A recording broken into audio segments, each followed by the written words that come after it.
I'm with Lars Ulrich, drummer for Metallica, with a new album out, Hardwired to Self-Destruct. And I have to thank you. I think the music universe in the world has now shifted and corrected itself. Metallica have a new record out, and based on sales, I think in Canada this week, you beat Bruno Mars and Miranda Lambert. Thank you for that. We do what we can. Thank you. Certainly, both are fine artists who I respect tremendously. Sure. But listen, somebody told me yesterday, I guess it's our sixth straight number one or something. The statistics get a little blurry after a while, but it's awesome that, in 2016, people still care about Metallica, and I think even more awesome that people still care about hard rock and heavy music, and there's still a lot of fans out there that are ready to embrace, hard rock releases when they come out. So the fact that we have a number one album pretty much, quote unquote, all over the world is a pretty cool thing. So yeah. we're psyched. So I know that much of the talk has been, it's been 8 years since the last record, but I really want to know, and you guys have been busy. There have been tours, there's been a movie, there's been the Orion festivals, there's an album with Lou Reed and all the rest. I guess my question is, what was the trigger? What was the point in which you said, hey, it's time to do a Metallica record? It's really simple. You sort of, we're very curious by nature, and we love to immerse ourselves in many different things. So you go out and you tour for 3 years, you have a great year with Lou Reed, you do movies and you do all these different things, but sooner or later, obviously, you always come back to home. You come back to your core values, to your core things. So we go and do all these things out of curiosity, but writing songs, making records, obviously is the core element of what Metallica does. And so, it took a little longer this time, but there was no sort of cosmic reason or no, major issues or anything like that. We just had Metallica's busier than it's been for, the last year that we had a full shutdown of the whole machinery was in 2005. And since then, it's been 11 years and we've been going more or less nonstop. And so in between, like you said, movies and Lou Reed's and Orion festivals and all this other stuff, it was time to make another record, write songs, and we were ready to go. Some people have said that Hardwired to Self-Destruct picks up where Death Magnetic left off 8 years ago. Is that a fair assessment? It's not an unfair assessment. Okay. I mean, it's hard for me. I've been doing interviews now for 6 weeks about this record. Everybody's got an opinion. It sounds like this. It kind of does this. It's like, I think all those are completely valid. Okay. I don't feel that it's my place to sit and sort of dictate how people should interpret this record. Certainly, I can tell you that Death Magnetic is probably the Metallica record that's lasted the longest for me. There's what I call a honeymoon period, where after you finish making a record and you're kind of gloating along on the high of it all, and then one day you're listening to you hear a song on the radio, or you're watching a video or something, and you go, sounds odd, or what were we thinking right there, or whatever. But with Death Magnetic, that almost didn't come. Death Magnetic sounded like the best piece of work that we'd ever done for basically all the years till we started this. So picking up where Death Magnetic left off was, I think, a very natural, organic continuation of those years. And we also put a lot of before Death Magnetic, Rick Rubin was involved in that, and really there was we talked a lot about who we were and about our identity and trying to figure out sort of where we were taking Metallica and all this type of stuff. So after Death Magnetic, it felt like we had enough talks and enough meetings to last a few records. So with this one, we just picked up about a year and a half ago, I guess. We just started writing and just jumped right into it, sort of riding the same wave that Death Magnetic had produced. I hear a lot of your old music in this record. I've heard this from a number of people. Like, when I hear Spit It Out, I hear Metal Militia. And, when I hear Atlas Rise, I hear Master of Puppets. All those sounds, are they hardwired into your DNA? It seems to become natural, right? Or is it? I think that's a very valid and fair statement. There's only so many chords on a guitar, and there's only so many drum beats, and sooner or later, they're all part of sort of the same food groups or whatever. So it's there's obviously the one, I mean, talking about Death Magnetic like we did before. Rick was very encouraging of us being comfortable with our past, and even encouraging us to sort of go back and okay to be inspired by your past work, your past records. We, I think, went through a pretty long period where we refused to look back and only looked into the future, and went kind of a little creatively crazy a couple times.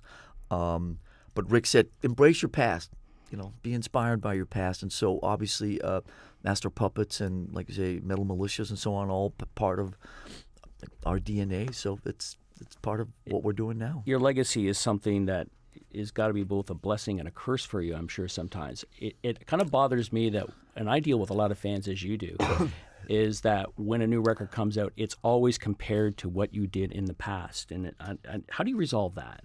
Do you care? Or do you just I don't feel that I need to resolve it. I think that obviously in 2016, everybody's got an opinion, and that's part and parcel of what goes on now, and it's fine. When you've been around 35 years and we've had obviously a lot of ups, but also a few downs, we've taken a few hits over the years, and we're pretty thick-skinned, and I have the ability, for better or worse, to compartmentalize almost anything. So I've kind of, on this record and this whole process in the last couple of months, I'm very happy. Obviously, there's a great buzz on this record. The critics, the fans alike are really appreciative of this record. But I've learned to sort of, it goes in, it goes out. I don't hold on to any of it. And if people, the thing that, in the new communication age of everything has to be boiled down to like a soundbite. The new Metallica record sounds like, ta-da! Yeah. It's like, how about it just sounds like the new Metallica record? I sort of look into the future, but I appreciate the fact that people want to put a tag on it or brand it, and it's fine. It's part, and it's also what you guys do, and I don't mind it. I don't feel it's my place to either, agree or disagree with it. Whatever you call it, it's fine. There's no right or wrong way to listen to a Metallica record, and there's no right or wrong way to digest it, and there's no right or wrong way to talk about it, There is no end to the amount of video that you guys have offered to fans. There's everything. And for me, because I am interested in the craft of making music, I love your making of videos. Thank you. It's an interesting process. We don't see the whole picture, obviously. We see 20 minutes of the making of a song. But the poor editor guy, I mean, he's literally got I think he told me he has 10,000 hours worth of material. What are there, 2 cameras on us right now? Yeah. When we're in that building, I think there's 6 or 7 cameras that are just running continuously all over the building. I mean, literally continuously, like CCTV, basically, okay? And somebody, the poor guy named Clark Eddy, has taken on, he must have done something wrong in a past life, because he's been sitting there for the better part of the last year trying to sort through some of this so you and me and everybody else can have a sort of 10 to 20 minute version of the making of some of these songs. Sure. Poor guy, but he's done a hell of a job, and it's we're very proud and psyched to share all those videos with everybody, to give it just a little glimpse of what goes on. The songwriting process for you guys through all your years, for the most part, has been started with you and James in riff tapes. Yet when I watch the songwriting process take place, it's a meticulous process for you. You guys examine every bar, every accent. That we do, yes. And I admire that. Where does the spontaneity come in? Is that something it comes when Lou Reed shows up at the studio. That's when things take a different turn, and starts yelling at us for wanting to do more than one take. So I guess in some perverse way, that is why we go do some of these other projects, because making records for us, as you can tell, is a very, very anal retentive, meticulous kind of a thing, and it's I'm not going to sit here and it's our craft, and but it's sort of, this is what we do, and obviously we take it seriously, and we want to make the best record. We've never been the kind of band that has been let's capture a moment and just kind of share that with the world. But we got very close to that with that awesome time we spent with Lou Reed. But you're right, and certainly what you get out of those making of videos is that there is a lot of time and effort that goes into the stuff. James brings in lyrical ideas to these songs, and I'm sure everybody has a contribution here. But those ideas, do they come in before the record is done, or are they formed? No, it's always the last element. Really? Yeah. Occasionally we'll sit and talk about, here's an idea. How about if this happens to a person, if you're in this kind of situation, over like lunch down at the studio or something. But each record obviously is different from each other, and the process is different. This record, Hardwired, he was a little more kind of off in his own world. Death Magnetic I was a little more involved in some of that stuff, the lyrics and the vocal ideas and stuff on Death Magnetic. But on this record, he went off into the deepest, darkest corners of James Hetfield world and kind of did it all himself. And most of the time, I never heard the vocals. They were sort of works in progress, and hear some stuff as the songs were being written in terms of the melodies, but the words are always last. When I mean last, they're really last. It's like the song's ready to be mixed, and just got to re-sing something, and then it'll go to mix. So it's always the last thing with the words, and he's tweaking it. But this record, certainly more so than say the last one, was just him. I heard most of it.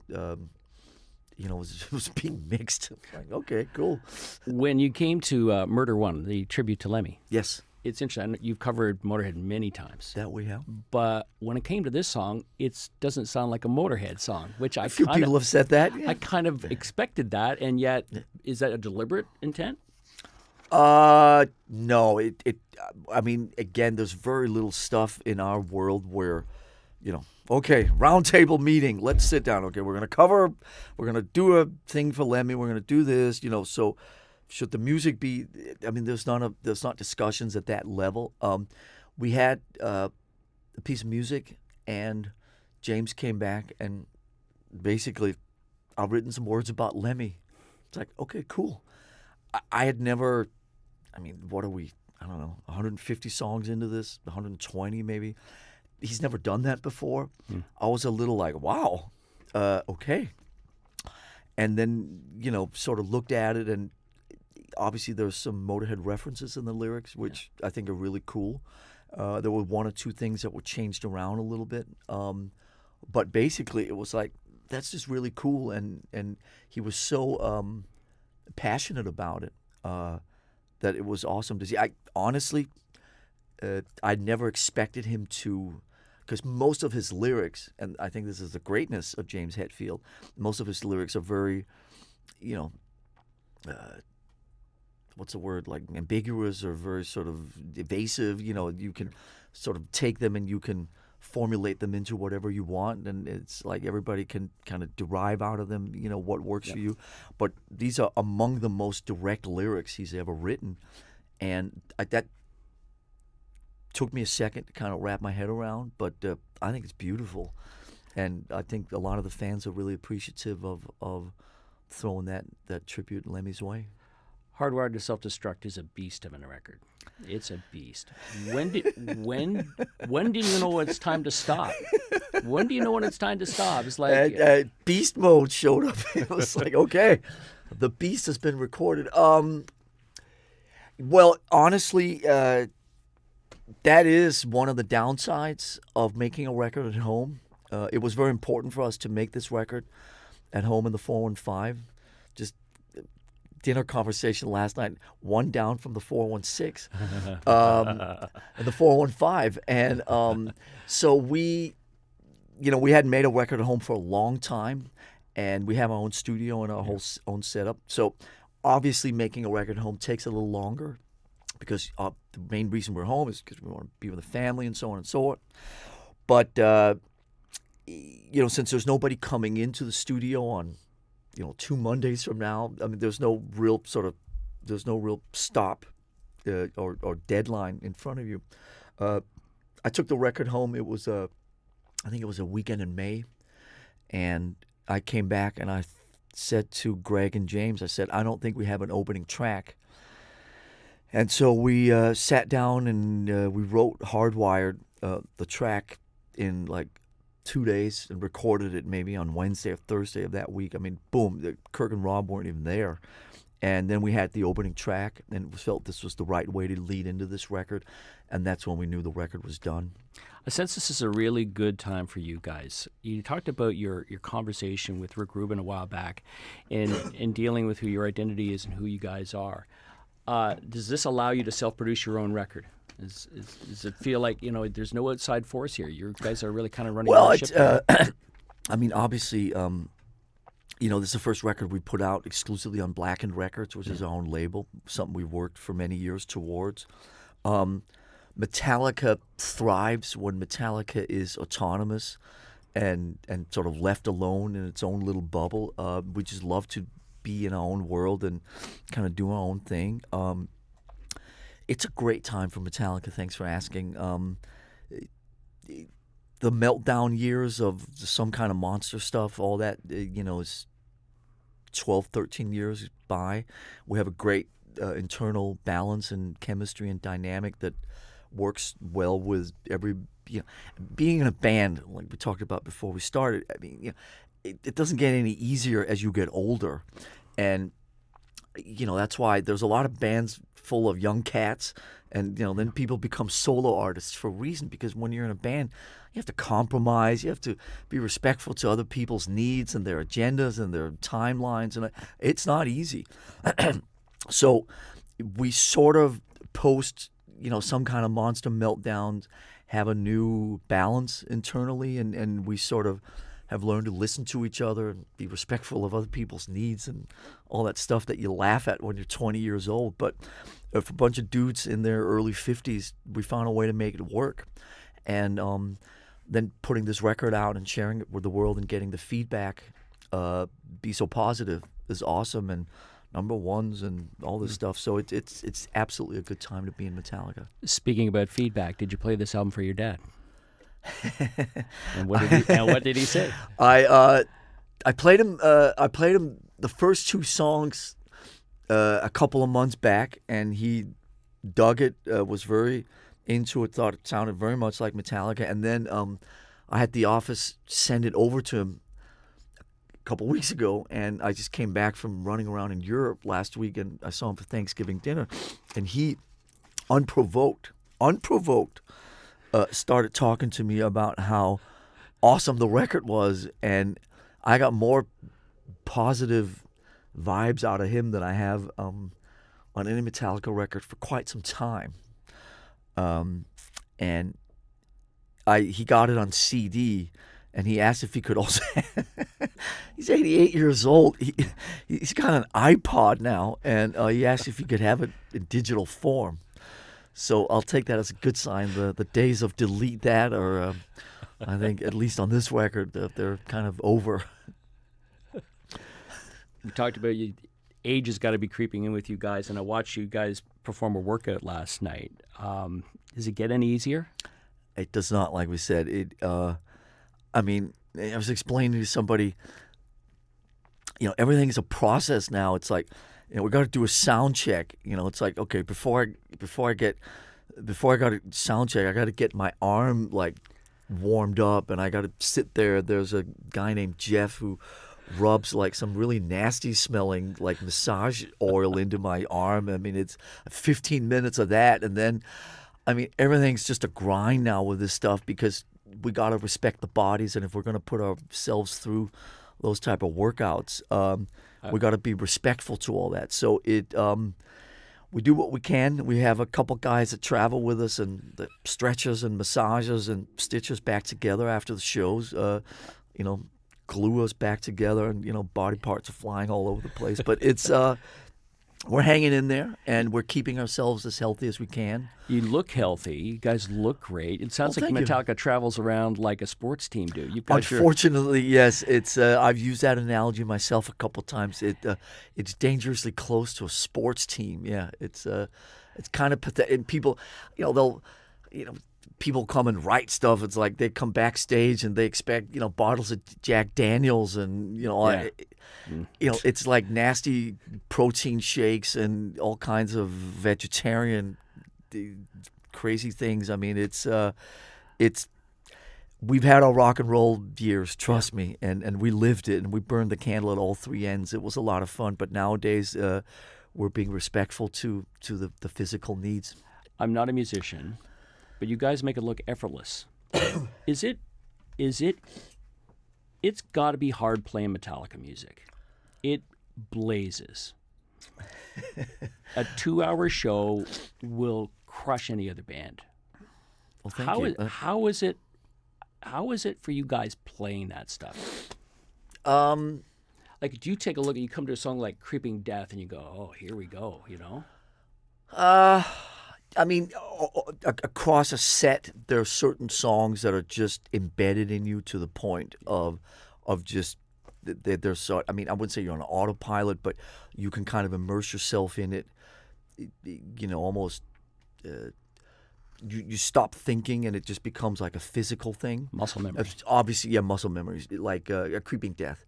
But then the new songs, I mean, you still gotta, okay, what's the next part, and all that type of stuff. We're 3 deep into the new songs.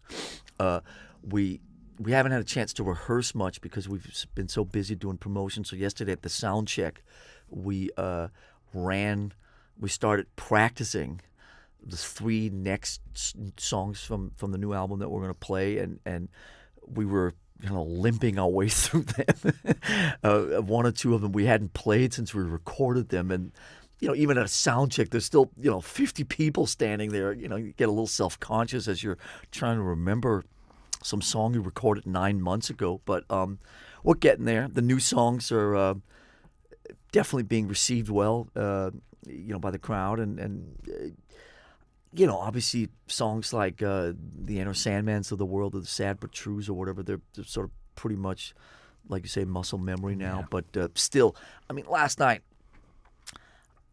we've played, and we love to play smaller places, and we played a few here in Toronto. We played the Phoenix and a couple other joints over the years.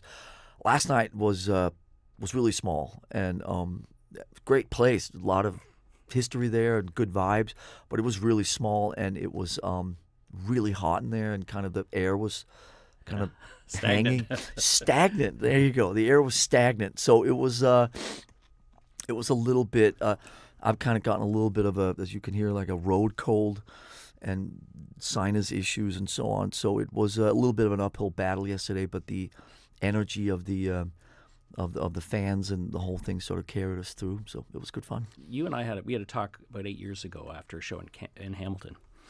It was kind of funny. We were scheduled to do it before the concert, and there was a time something happened, and so we did it after the show. About that. Okay. Oh no, it was fine. It was actually kind of fun because we had to wait for you to finish a shower, and we did an interview, and you're sitting there in your bathrobe, and that's a first. And it felt like we were the last people walking out of there. But at the time, I asked you about putting set lists together, and you told me about a process that you have where you have kept notes of previous set lists, yes. And somehow when you come to yes. a town, you try to make it different every time. Yes. Is that attention to detail still there? Yes. Oh, absolutely. When was the last time you played Harvester of Sorrow? Because last night everybody was talking about that. that. No, I mean, I saw, so I had, obviously these are special shows, but I had the info last night for the couple shows we played at the Air Canada Centre in 2009 where we didn't play Creeping Death either night. Okay. That's why I put Creeping Death second yesterday. Yeah. So stuff like that. I have there's a couple guys that have all this stuff in a database or whatever, and I'll sit there like a crazy scientist and try to put a set list together for because there's so many Metallica fans that see us a lot, and we want to give them a unique experience every time, but we also, I mean, it's also fun for us to mix it up. We haven't, since we started selling all our shows on whatever, what is it called? What is it called? We have a website where we sell our shows, livemetallica.com or something. I should know this stuff. We haven't played the same show, and I may have told you this in Hamilton. We haven't played the same show twice since 2004. Wow. So it's fun to always mix it up. And yes, I do have all those little silly statistics with me. That's amazing. Next time we talk, I'll show them to you. All right. A couple of fan questions, and then fan questions, I asked them through our website and Facebook. Fan wants to know, who do you listen to when you're driving around? When I'm driving around, I mostly listen to whatever my kids play, because whichever child is sitting in the passenger seat next to me hijacks the iPod or the stereo and will basically determine what will be everybody's listening entertainment for the duration of this particular car ride. Do you find it difficult to keep your opinion to yourself like I do? Listen, thankfully, I started when my kids were basically old enough to be in a car. Yeah. I started subjecting them to Guns N' Roses and AC/DC and Deep Purple and Black Sabbath and System of a Down and all the rest of it. So their tastes don't veer that far from my own, actually. And I don't want to mention name, but I don't get sort of subjected to crazy pop stuff, or it stays within the rock family. But the other thing that's a big hit with especially my two older kids, they listen to a lot of jazz music. So I'm hearing a lot of Miles Davis and a lot of, my son just came home from college a couple days ago, and it's Tony Williams and it's Max Roach and it's Miles and Weather Report and all that type of stuff, which is pretty close to a lot of the stuff that I grew up with around my dad's household. So all that stuff is pretty good. It's good. One fan asked, is there a chance for another Orion festival? And hopefully, yeah. Hopefully.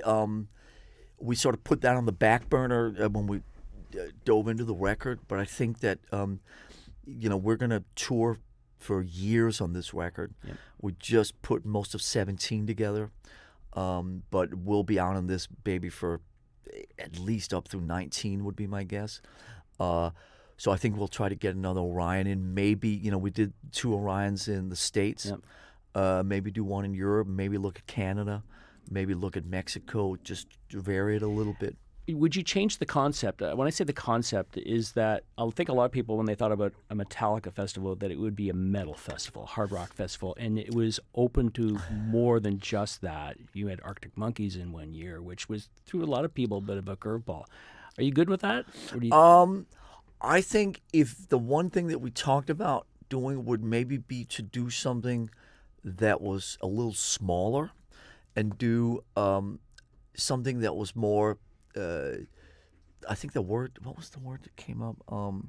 Like a boutique, like where it's more like full-on Metallica, like maybe it's just Metallica and some stuff, like museum stuff, and just maybe making it only Metallica for like a whole weekend, but making it smaller. We haven't really dialed it yet, but we're looking at all the different options. Listen, obviously anybody that knows, the members of Metallica know that our tastes are far and wide, and we're not we don't sort of live and breathe metal 24 hours a day, and I know people maybe were a little bit surprised at that, but the people that really know Metallica know that that's not really our thing so much. So we'll see how it plays out. Right now we've got a pretty active 17 lined up, but I think hopefully Orion will come back maybe in 18 or 19, so we'll see. Wow. One guy wants to know how many Metallica albums are left in you, but geez. Listen, mentally and creatively, there's no end to this. I can guarantee you, even if James Hetfield never writes another riff in his life, we have enough riffs and enough ideas for another 10 albums. I mean, I have an iPod that has 1,600 Metallica riffs on it. I mean, it's the gift that keeps on giving. It's like a cornucopia. I mean, it's endless. The issue is not the creative or the mental energy. The issue is I don't know if we can make records like this in our mid-60s, in our late 60s, in our 70s. We'll have to see. We're definitely going to go down trying, but we'll have to see what the physical, if there's a point where the physical requirements become, too big or too vast for us to do this kind of undertaking. It seems easier. It seemed to be easier back in the 80s when you guys started out to do a record and promote a record. It was a tour, a couple of radio interviews, and that's it. And now it's everything was easier in the 80s. Okay, but now it's unbelievable. I mean, this is my last question, really, and I have to ask you about these videos. What was it like taking your music and giving it to a bunch of guys and saying, "Now, interpret these"? Was it that? Was it just that? It says, look, you guys. I mean, it was in the digital age where you always have to keep kind of one eye on the sort of the leak element. You can't just back 20 years ago. You just say, hey, here, listen to this. You'd send it to everybody, and you send it via FedEx, and now it's like being over. Crazy, secure, FBI style, digital lines, and I mean everything's. There's 700 passwords, and I mean it's you got to basically give up your firstborn, and I mean it's a very different practical universe than it used to be. So making 12 videos of an album that nobody's supposed to hear until the day it comes out was not an easy undertaking. There's a lot of confidentiality agreements that have to be signed. But in some way, it was kind of, the whole thing was it was so outrageous and perverse that it had almost like a comedic element to it. And I'm glad that we did it. But man, there's a guy named Mark Ryder that is still sitting in a corner shaking somewhere from having this be his primary gig for the last 2 months. So it was definitely a pretty crazy undertaking. But listen, you can't deny YouTube, and more people listen to music on YouTube than anywhere else. So that's key. You may as well just get them out there, because if you don't get them out there, somebody else is going to get them out there, and so you may as well stamp them with your own approval rather than having some guy chasing his dog around in the garden or something to a new Metallica song. You know what I mean? So it's kind of you have to accept the musical environment in 2016. So we do that, and it's kind of crazy and fun, but it was a big undertaking doing that, but I'm glad we did it. Metallica's back on the boards again. I can't tell you how happy we are. Thank you. I should have bought my bathrobe. Glory next days, right? time. Next time. All right. So it's in the air that you said 2017 is pretty much booked. Are we going to see you in Canada? Yes. Let me confirm that for you. All right. Absolutely. Wonderful. Lars, it's been a real pleasure. As real always. Pleasure. Good Thank to see you again.